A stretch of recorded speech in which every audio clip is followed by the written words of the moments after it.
Olá, boa tarde. Eu sou a professora Marilene Costa, do Centro Educacional Mosaico, e hoje a nossa aula é de Química para o nono ano. A nossa aula de hoje é sobre as ligações químicas. Agora eu pergunto, por que os átomos se ligam? Para que eles se ligam? Qual a necessidade disso? Os átomos se estabilizam para atingir uma configuração eletrônica de um gás nobre. Vocês sabem que o gás nobre tem 8 elétrons na sua última camada de valência. O único que se estabiliza com 2 é o hélio. Se vocês forem olhar por essa tabela que está sendo colocada aí, o hélio tem 2, o neônio tem 10, mas a última dele é com 8, o argônio 8, o criptônio 8, o xenônio 8 e o radônio 8. Então, a finalidade dessa estabilidade é alcançar a configuração de um gás, porque ele sozinho ele já está estável, ok? Pela regra do octeto, um átomo adquire estabilidade quando ele possui 8 elétrons na sua última camada de valência, ou ele atinge a configuração eletrônica de um gás nobre.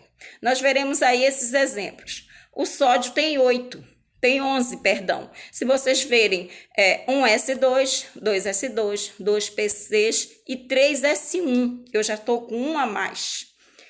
Já o neônio tem 10. 1S2, 2S2, 2P6. Ele está estável. O meu sódio está com um a mais. Mais embaixo nós vamos ver quem? O cloro. O cloro tem 17.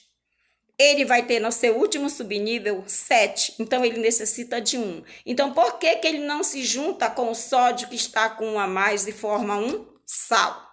Então, a finalidade é ele se estabilizar para formar as nossas ligações. Para atingir o octeto, ele precisa estar estável. Então, eles devem ganhar, perder ou compartilhar. Então, nós vamos ver que a família 1A tem um elétron a mais, a 2 tem 2, a 3 tem 3 elétrons a mais. O 4 compartilha, porque ele tem 4 elétrons. Então, tanto faz ele dar quanto ele receber, ele vai ter 4 do mesmo jeito, então ele vai só compartilhar. A 5 precisa ganhar 3. A 6 precisa ganhar 2 e a 7 precisa ganhar 1 para que ele fique estável.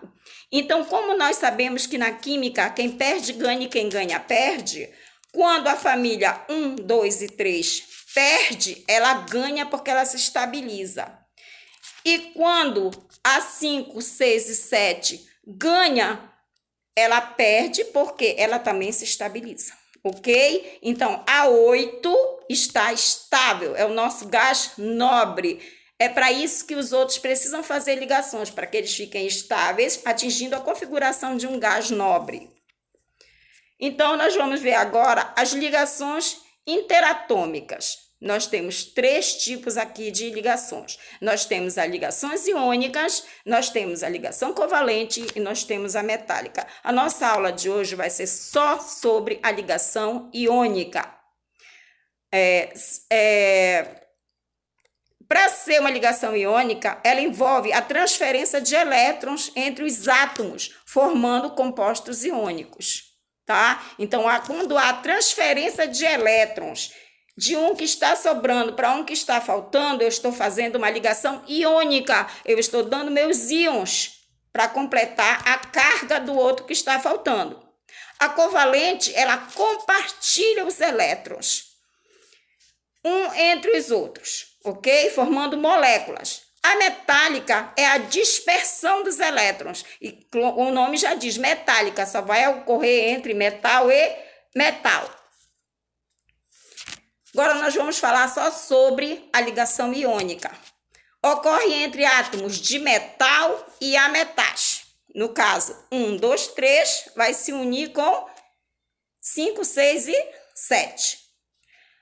As ligações com forte atração eletrostáticas, tá? Interação entre íons, produz íons e origina os compostos iônicos, no caso ali do sódio e do cloro, tá? Gente, positivo e negativo.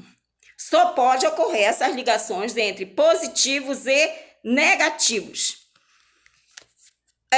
o átomo que tem tendência de doar com o átomo que tem tendência de receber. Essa é a nossa ligação iônica.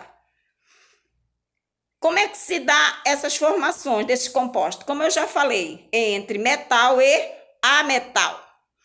Aí eu vou perguntar para vocês, tia, se eu pegar 2 de potássio com 1 de cloro, vai sobrar 1 potássio, não vai sobrar. Você vai ter que pegar um outro de cloro para poder você formar a sua molécula, certo? Isso aí a gente vai exercitar bastante, não se preocupe.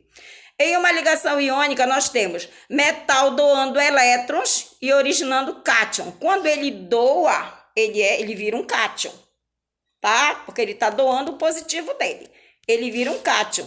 E quando o ametal recebe, ele forma um ânion. Não esqueçam disso. Quem doou, forma cátion. Quem recebeu, forma ânion. Tá? E o número de elétrons doados tem que ser igual ao número de elétrons recebidos, tá? Nós vamos ver isso aí também.